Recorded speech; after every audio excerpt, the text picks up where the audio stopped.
ஜெபம் செய்வோம்.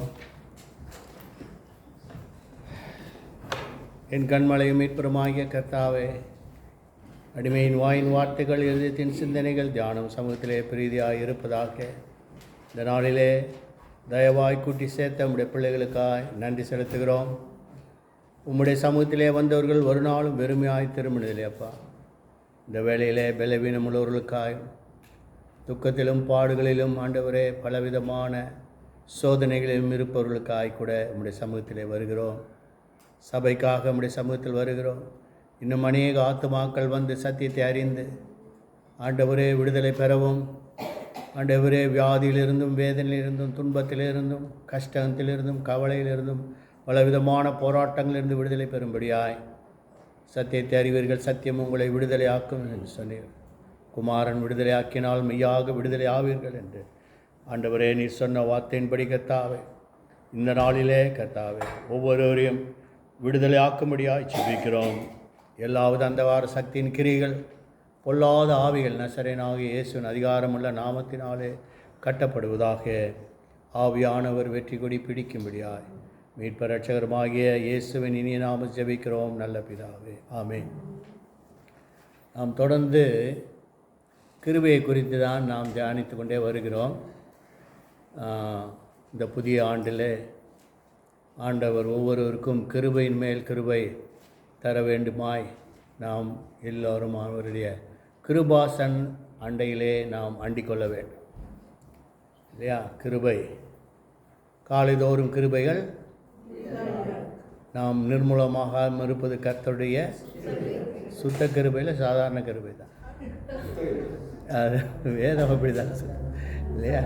அப்போ அது எல்லாமே தெரியாமல் அப்படி சுத்த கிருபைன்னு சொல்லிடுறாங்க. அது வாசிங்களேன், பிரசங்கியின் புஸ்தகம் புலம்பல் 3:22, புலம்பல் 3:22, புலம்பல் 3ஆம் அதிகாரம் 22ஆம் வசனத்தை வாசிப்போம். இருக்கா? புலம்பல் இருக்கா? சரி.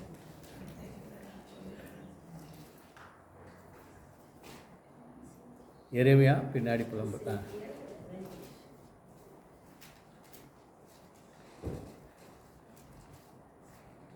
அவர் என்னை வெளிச்சத்திலே அல்ல 22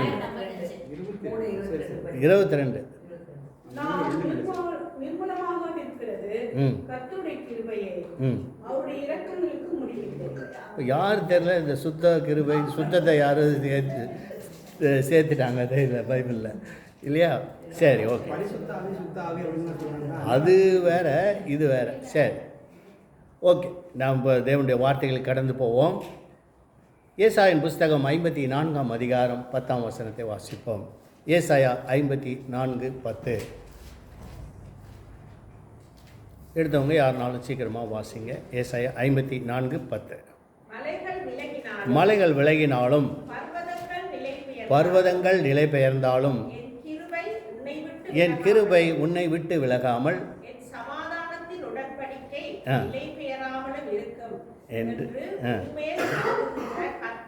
உன்மேல் மனதுருகிற கர்த்தர் சொல்லுகிறார். நல்லா கவனிக்கணும். மலைகள் விலகினாலும், ஒரு மலை சாதாரணமாக விலகாது இல்லையா? ஒரு மலையை பெயர் தடுக்கணுன்னா ரொம்ப கஷ்டம்.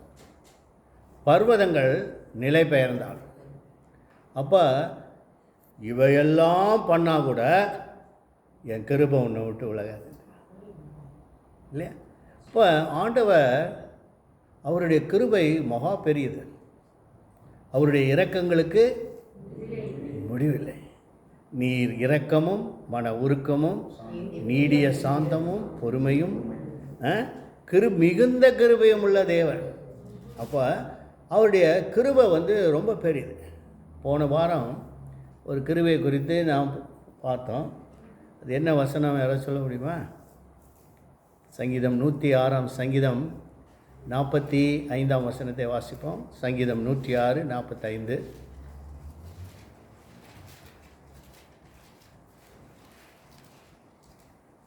அவர்களுக்காக தமது உடன்படிக்கையை நினைத்து தமது மிகுந்த கிருபையின்படியே மனஸ்தாபப்பட்டு அவர்களை சிறைப்பிடித்த யாவரும் அவர்களுக்கு இரங்கும்படி செய்தார். சரிங்களா?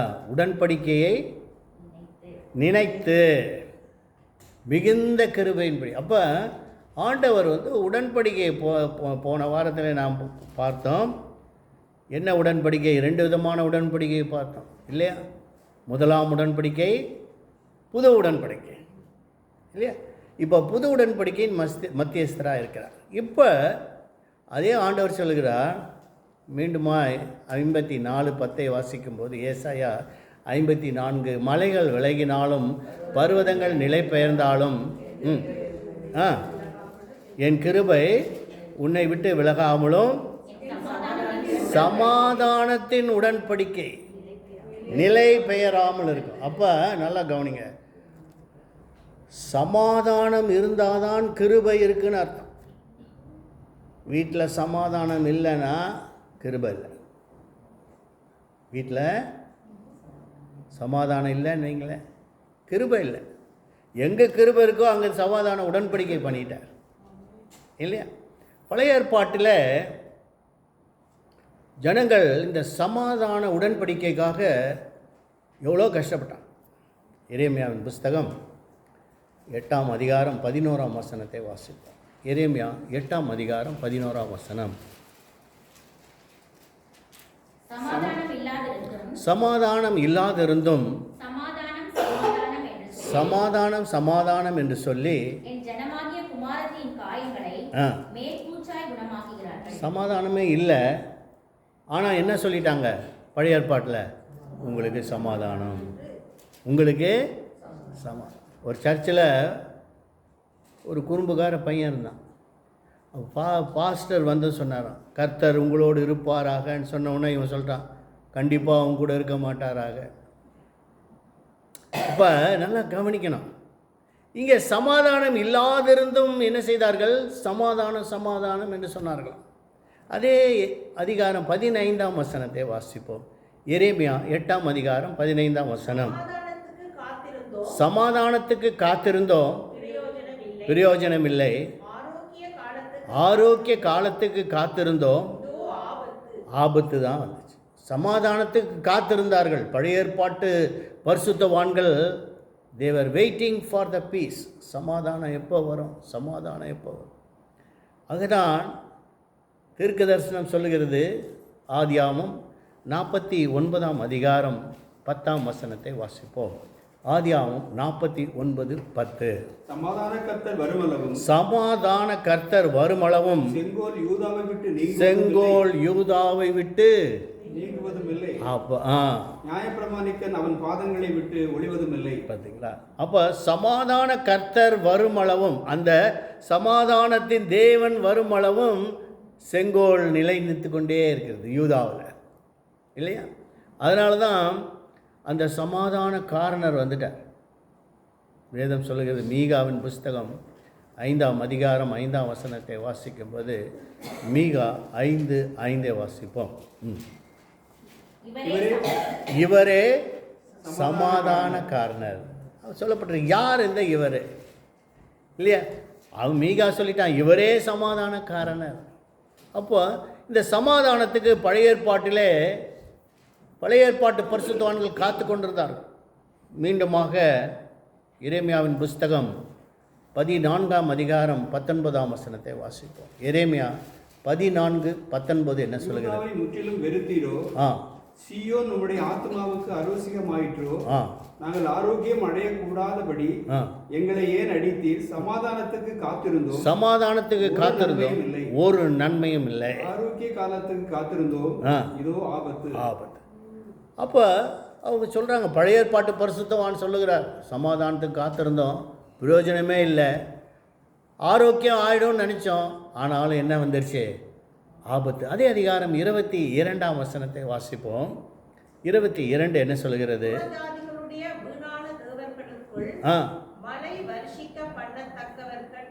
உண்டோ?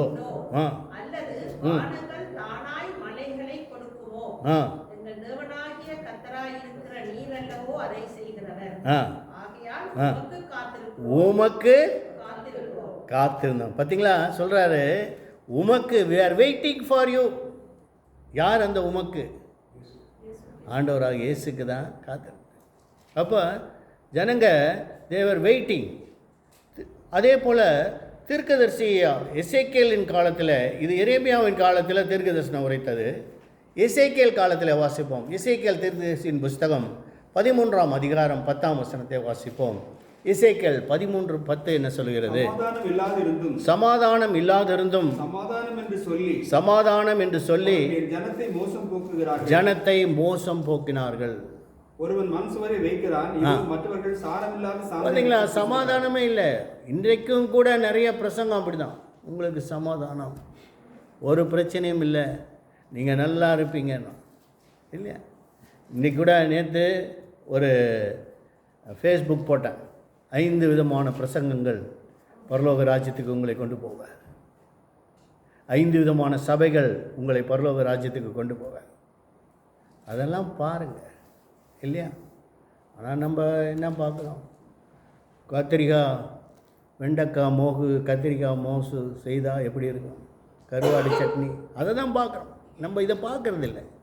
ஏனென்றால் எது நம்முடைய ஆத்மாவுக்கு தேவையோ அதை நம்ம பார்க்கணும். அப்போ இங்கே சொல்லப்பட்டிருக்கு, சமாதானம் இல்லாதிருந்து சமாதானம் என்று சொல்லி ஜனத்தை மோசம் போக்கிக்கிட்டு இருக்காங்க. கிறிஸ்தவ மார்க்கம் அப்படி தான் நடக்குது. கர்த்தர் உங்களை ஆசீர்வதிக்கிறார், மறுபடியும் வீட்டில் வந்து அதே பிரச்சனை.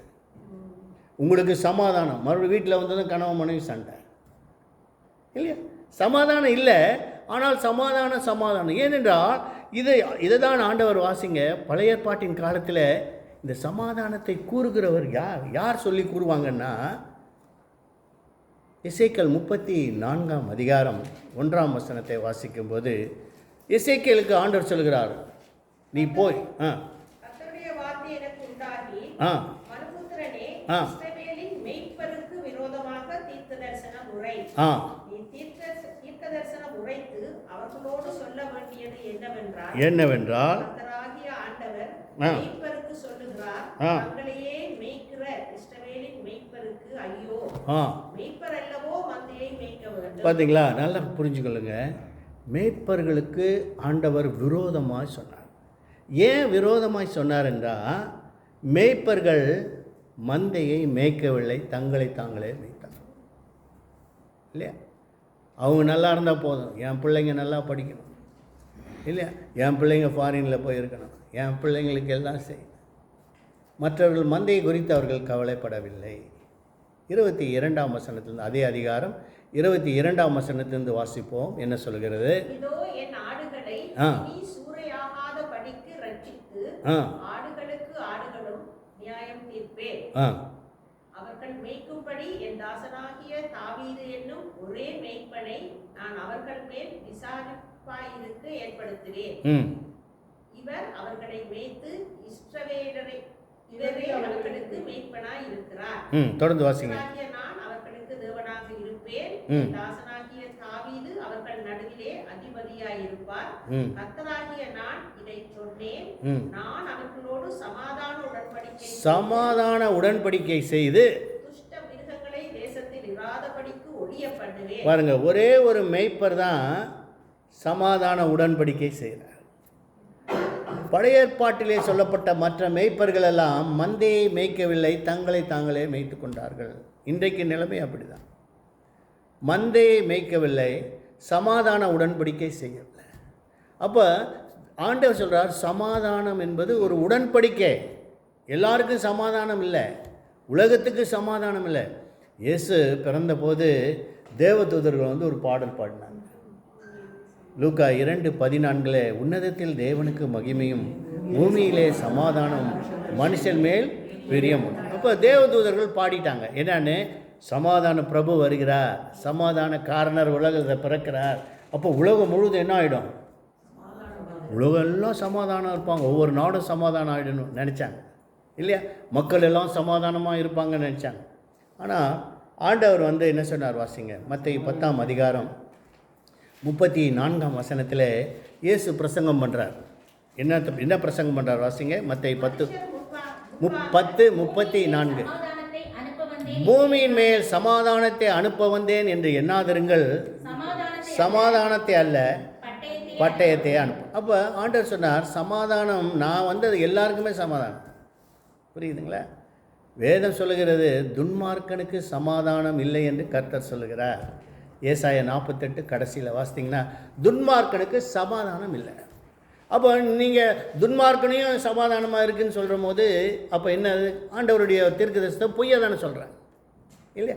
எல்லாரும் வந்து உட்காந்துருக்கான், எல்லாரும் கர்த்தர் எல்லாருக்கும் சமாதானம் அருளுகிறார், எல்லாருக்கும் கிடையாது. துன்மார்க்கனுக்கு there is no peace for the wicked இல்லையா? வாசிங்க ஏசாயா 48. துன்மார்க்கனுக்கு சமாதானம் இல்லை என்று கர்த்தர் சொல்லுகிறார். துன்மார்க்கனுக்கு சமாதானம் இல்லை. அப்போ ஆண்டவர் வந்து பட்டயத்தை அனுப்ப வந்துட்டார். டெஸ்ட்ரக்ஷன், 2 விதமான பட்டயம், ஒன்று வார்த்தையாகிய பட்டயம், இன்னொன்று அழிவாகிய பட்டயம். துன்மார்க்கனை பார்த்து சொல்கிறார், துன்மார்க்கனே நீ எப்படி என்னுடைய சத்தியத்தை எடுத்து சொல்ல உனக்கு யார் அதிகாரம் கொடுத்ததுன்னு கேட்குறார். அப்போ துன்மார்க்கமாய் ஜீவிக்கிறவர்களுக்கு சமாதானம் இல்லை, நீதியின் நேர்மையாய் ஜீவிக்கிறவர்களுக்கு தான் சமாதானம். இந்த சமாதானம் என்பது தேவன் மனுஷனோடு பண்ணுகிற உடன்படிக்கை. அதனால தான் நான் அவர்களோடு சமாதான உடன்படிக்கை செய்து, எசேக்கியேலின் புஸ்தகம் 7ஆம் அதிகாரம் 25ஆம் வசனத்தை வாசித்தீங்களா, அங்கு ஒரு தீர்க்க தரிசனம் சொல்லுகிறது, இந்த கடைசி நாட்களில் என்ன வருகிறது, சங்காரம் வருகிறது. சங்காரம்னா அழிவு. சமாதானத்தை தேடுவார்கள், ஆனாலும் அது கிடையாது. இந்த கடைசி நாட்களில் பார்த்தீங்கன்னா இன்றைக்கி எல்லா பிரசிடென்ட்ஸும் ஒன்றா கூடி எல்லா உலகத்துக்கு சமாதானம் பேசலாமான்னு பேசுகிறேன் இல்லையா? உக்ரைன் அதிபரோடு யார், ட்ரம்ப் பேசுகிறார், சொல்கிறார் யூ ஸ்டூபிட் பிரசிடென்ட் என்று. அப்போ சமாதானம் அங்கேயே சண்டை ஆரம்பிச்சு. அப்போ சமாதானம் வந்து உடன்படிக்கை, ஆண்டவர் தான் மனுஷனுக்கு சமாதானம் தருகிறாரே தவிர இந்த சமாதானம் மனிதர்களால் ஏற்படுத்த முடியாது. அதனால தான் வேதம் சொல்கிறது, சமாதானத்தை கூறி சுவிசேஷத்தை பிரசங்கிக்கிறவனுடைய பாதங்கள் எப்படி மலைகளின் மேல் எவ்வளோ அழகாக இருக்கு. அப்போ சமாதானத்தை கூறுகிறார்.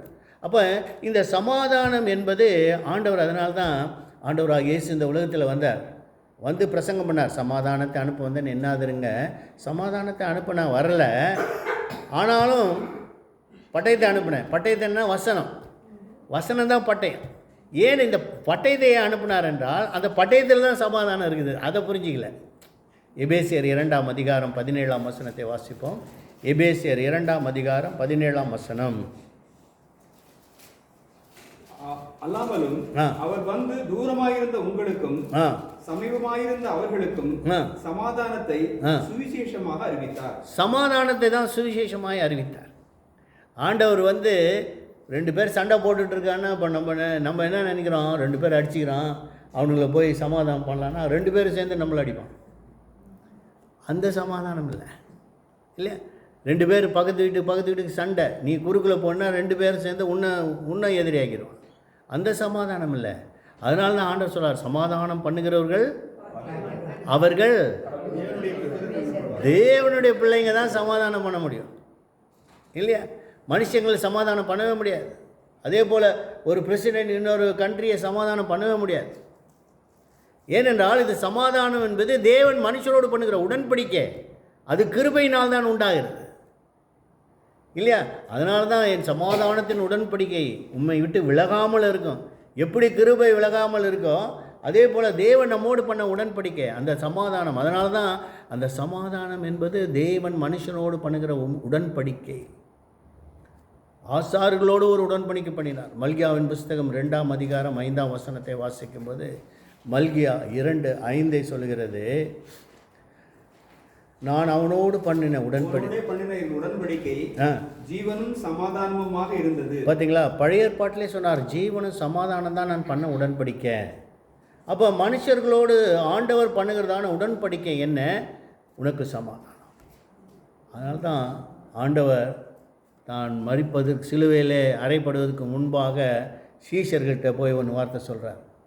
யோவான் 14:27 வாசிப்பீர்கள். ஆனால் யோவான் எழுதின சுவிசேஷம் 14ஆம் அதிகாரம் 27ஆம் வசனம் சொல்கிறது, சமாதானத்தை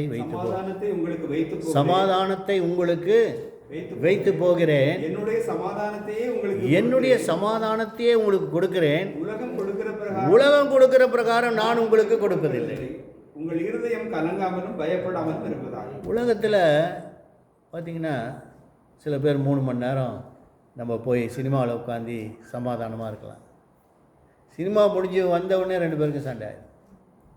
இந்த படத்துக்கு ஏன் கூப்பிட்டு வந்தேன். பீச்சில் போய் உட்காந்தா ஒரு 2 ஹவர் 3 ஹவர் சமாதானமாக இருக்கலாம். ரெஸ்டாரண்ட்டில் போய் ஒரு 2 மணி நேரம் சாப்பிட்டுட்டு அங்கே போனால் உப்பு இல்லை காரம் இல்லைன்னு ஒரே சண்டை. எல்லாத்துலேயும் சண்டை வந்துடுது இல்லையா? சரி நல்லா இன்றைக்கி சாப்பிட்டு நல்லா செய்யலான்னா தீச்சிடுறாங்க. தோசை தீஞ்சு போகுது, பரோட்டா சப்பாத்தி தீஞ்சு போகுது, சண்டை. அடுப்பானல் அதிகமாகிடுது இல்லையா? இல்லை காரம் 2 பச்சை மிளகாய் எக்ஸ்ட்ரா போட்டுறாங்க, உப்பு கூடிடுது, அதுலேயும் ஒரு சமாதானம் இல்லையா? அப்போ சமாதானம் இல்லை. ஆண்டவர் தான் சொல்கிறார், உலகம் கொடுக்குற பிரகாரம் நான் உங்களுக்கு சமாதானம் கொடுப்பதில்லை, என்னுடைய சமாதானத்தை உங்களை வைத்து போகிறேன். அப்போ அவருடைய சமாதானம் வச்சுட்டாருன்னா என்னது அது? அவருடைய சமாதானம் என்ன? இயேசு சமாதானம் வச்சுட்டார். அந்த சமாதானம் எப்படி நமக்கு வர்றது? எப்படி வர்றது?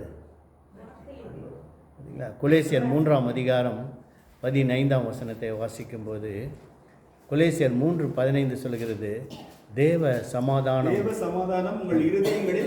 உங்கள் இருதயங்களில் ஆளக்கடவுது, இதற்கென்றே ஒரே மனதாய் நீங்கள் ஒரே சரீரமாக அழைக்கப்பட்டீர்கள். பார்த்தீங்களா? தேவ சமாதானம் உங்கள் இறுதியில் ஆளக்கடவுது. அப்போ சமாதானம் என்பது சுவிசேஷத்தையே சமாதானமாய பிரசங்கித்தார். அப்போ சுவிசேஷம் தான் சமாதானம்.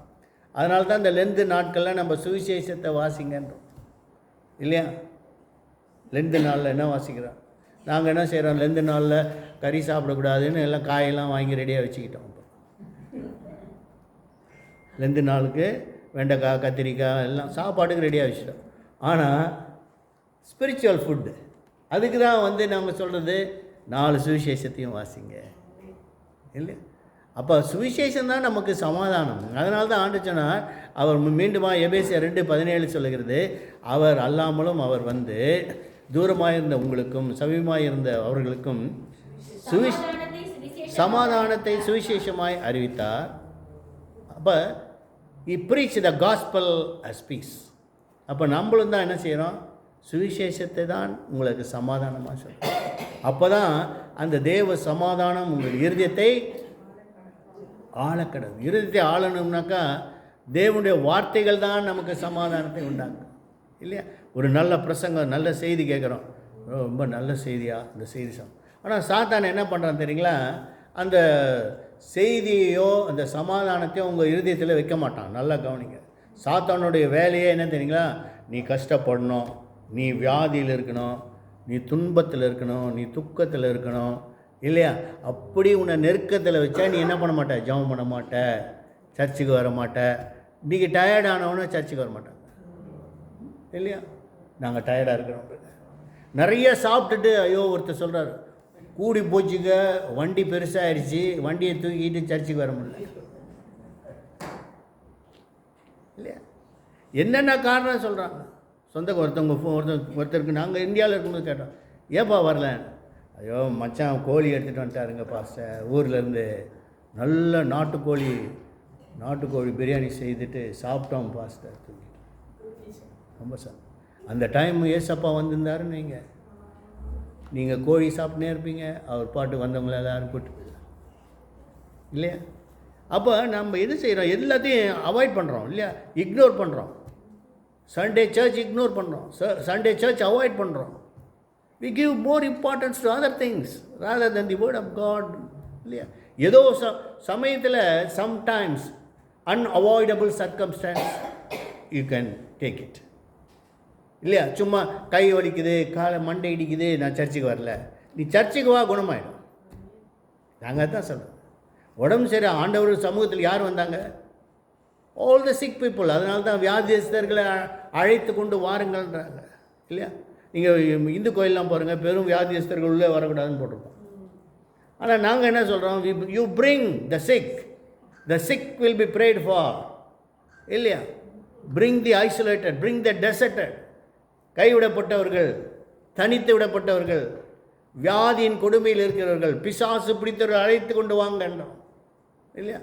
பில்லி சூனியம் மாந்திரியம் எல்லாத்தையும் கொண்டு வாங்குறோம். ஆனால் நீங்கள் அந்த கோயிலில் போனீங்கன்னா பெரும் வியாதியஸ்தர்களுள்ளே வரக்கூட பெரிய போர்டே வச்சுக்கிறான். அப்போ they don't want, they ignore. அதுக்கு தான் சர்வாங்க சுகன் பேர். அதனால தான் ஆரோக்கிய காலத்துக்கு காத்திருந்தோம், ஆபத்து தான் வந்தது. சமாதானத்துக்கு காத்திருந்தோம், பிரயோஜனம் இல்லை. ஏனென்றால் ஆண்டவர் தான் சமாதான உடன்படிக்கை.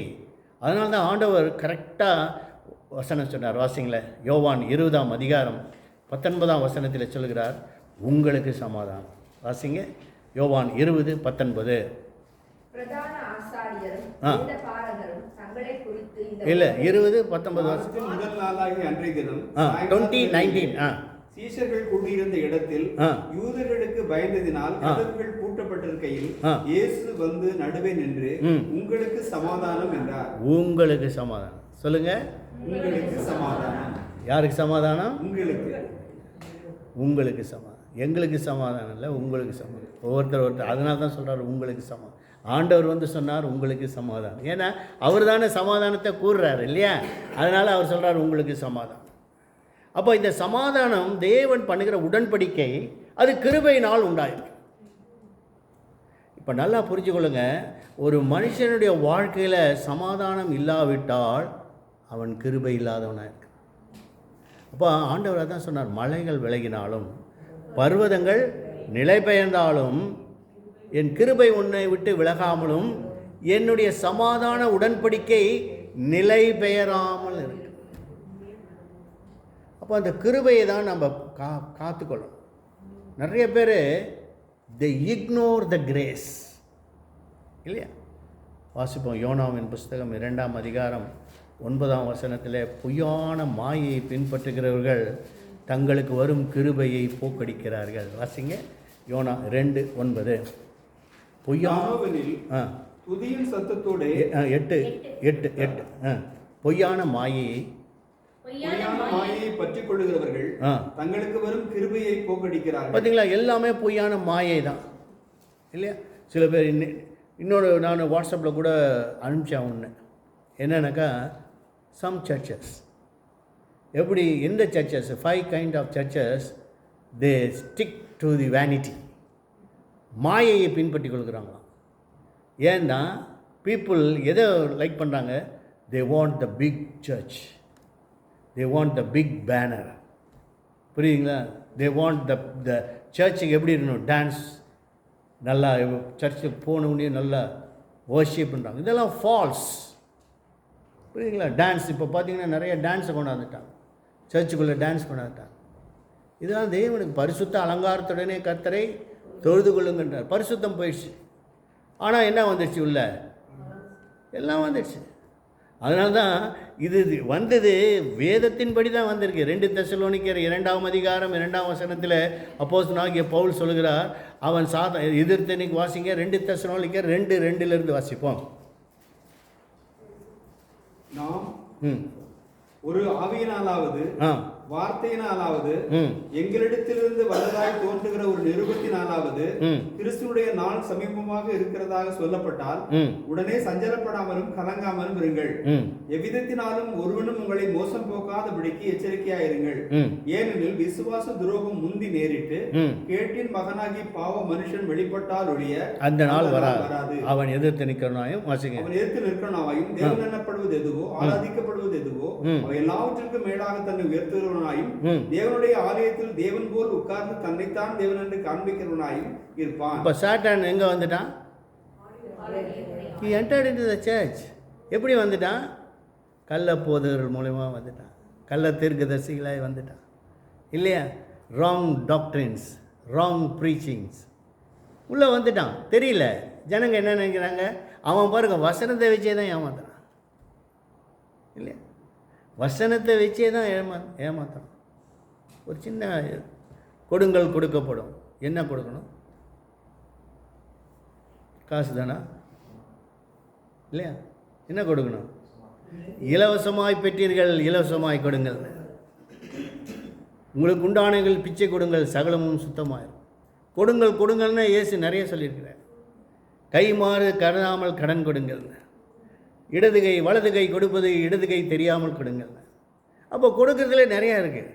ஆனால் ஒன்றை மட்டும் முடிச்சுட்டான் இல்லையா? காசு கொடுத்தா ஆசீர்வதிப்பான். எவ்வளோ கொடுக்குறீங்களோ அவ்வளோ விதமான ஆசை. இப்போ தீஸ் ஆல் ராங் டாக்ட்ரின்ஸ். இதெல்லாம் சின்ன சாம்பிள் தான் சொல்கிறேன்.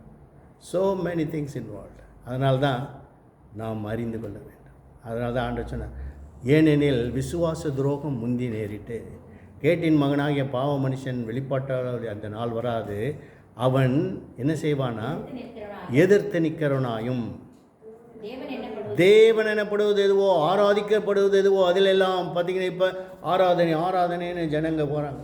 ஆராதனை சும்மா கையை உயர்த்தி ஆராதனை பாடிட்டா ஒன்றும் நோ எஃபெக்ட் அட் ஆல் இல்லையா. மனசு மாறாவிட்டால் ஒன்றுமே கிடையாது. இருதயம் கபடு நீங்காவிட்டால் இல்லையா. தன்னை உயர்த்துகிறவனாயும் என்ன உயர்த்துகிறான், தன்னை உயர்த்துகிறவனாயும் இருப்பான். அவன் வெளிப்படும் பொழுது வாசிங்க தொடர்ந்து, அவன் தன் காலத்தில் வெளிப்படும்படிக்கு இப்பொழுது அவனை தடை செய்கிறது இன்னதென்று அறிந்திருக்கிறீர்களே. அக்கிரமத்தின் ரகசியம் இப்பொழுதே கிரியை செய்கிறது, ஆனாலும் தடை செய்கிறவன் நடுவிலிருந்து நீக்கப்படும் முன்னே அது வெளிப்படாது. பார்த்தீங்கன்னா அக்கிரமத்தின் ரகசியம் இப்பொழுதே கிரியை செய்து கொண்டே இருக்கு. அதனால தான் ஆண்டவர் சொன்னார், ஒருவளும் கிரியை செய்யக்கூடாத ராக்காலம் வருகிறது, பகற்காலம் இருக்கு மட்டும் நான் என் கிரியைகளை செய்கிறேன். அப்போ இது ராக்காலம் வரப்போகுது, த நைட் இல்லையா. இது பெரிய ரகசியம். இது இன்னொரு நாளைக்கு எடுக்கலாம். ராக்காலம் என்ன, பகல் காலம் என்னன்னு. அப்போ நாம் புரிந்து கொள்ள வேண்டும். அதனால தான் ஆண்டவர் சொன்னார், கிருபை உன்னை விட்டு விலகாம். இந்த கிருபையை நாம் பற்றி கொள்ள வேண்டும். கிருபையை போக்கடிக்கவே கூடாது இல்லையா. அப்போ எவ்வளோக்கு எவ்வளோ தேவ சமூகத்தில் தான் நம்ம கிருபையை பெற்றுக்கொள்கிறோம். தேவனுடைய இரக்கங்களுக்கு முடிவில்லை. அப்போ அவர் இரக்கம் உள்ள தேவன், மன உருக்கம் உள்ளவர், நீடிய பொறுமை உள்ளவர், சாந்தமுள்ளவர், மிகுந்த கிருபை உள்ளவர் சிலர். அந்த மிகுந்த கிருபை இருக்கும்போதே அந்த கிருபையை நாம் பெற்றுக்கொள்ளலாம். காலையில் எழுந்திரிச்சோடனே நம்ம ஜெபிக்கிறோம், சத்தமாக பாடுறோம். ஆனால் ஆண்டவர் காலையில் கிருபை தான் கேட்க சொல்கிறார். காலையில் எழுந்திரிச்சோடனே என்ன கேட்க சொல்கிறாரு, ஆண்டவரே. நான் ஆனால் காலையில் எழுந்திரிச்சோன்னே நம்ம என்ன செய்கிறோம், ஆண்டவரே இன்றைக்கி எல்லாம் நல்ல சாப்பாடு கிடைக்கட்டும், ஆண்டவரே இன்றைக்கி நல்லா என்னென்ன செய்யணுமோ அதெல்லாம் செய்து வச்சிடறோம் இல்லையா. இன்றைக்கி எங்கே போய் சுற்றணுமோ, எங்கே தெரியணுமோ, ஆண்டவரே பத்திரமாக போய் சுற்றிட்டு வரணும் இல்லையா. அதுதான் ஜெபம் பண்ணுறோமே தவிர, ஆண்டவரே காலையில் இப்படி கிருபை எனக்கு வேணுது இல்லையா. அப்போ கிருபையை கேளுங்க, கர்த்தர் உங்களை ஆசீர்வதிப்பார். தேவனுடைய கிருபை விலகாமல் இருக்கு இல்லையா. கண்களை மூடி ஜெபிப்போம். அன்பின் பிதாவே, இந்த நாளுக்காக நன்றி செலுத்துகிறோம். இந்த நாளில் கூட அடிமை மறைத்து ஆவியானவர் வெளிப்பட்டு நீ தந்த வேத வாக்கியங்களுக்காக நன்றி செலுத்துகிறோம். உங்களை ஆசீர்வதிங்க, பலப்படுத்தி பாதுகாத்து கொள்ளும் சோதரிக்கிறோம். சமாதான உடன்படிக்கை ஆண்டவரே, நான் அவளோடு சமாதான உடன்படிக்கை செய்வேன் என்றேன். எங்களோடு நீ செய்த அந்த சமாதான உடன்படிக்கை ஆண்டவரே எமக்கு சோத்திரம். ஜீவனும் சமாதானம் என்ற உடன்படிக்கையை நீ செய்திருக்கிறீர். அதற்காக எம்மை சோதரிக்கிறோம். நித்திய ஜீவனை அளிப்பேன் என்பது அவர் செய்த வாக்கு தத்தம். அதற்காக எமக்கு நன்றி செலுத்துகிறோம். ஆண்டவரே சோத்திரம். நீரே சமாதான காரணர், உமக்காய் காத்திருந்தோம் என்று வேதம் சொல்கிறதப்பா. ஆண்டவரே சோதரிக்கிறோம். ஆசீர்வதியும் பலப்படுத்தி பாதுகாத்து ரட்சகரமாய் இயேசுவின் இனி நாம் ஜெபிக்கிறோம் நல்ல பிதாவே. ஆமென், ஆமென்.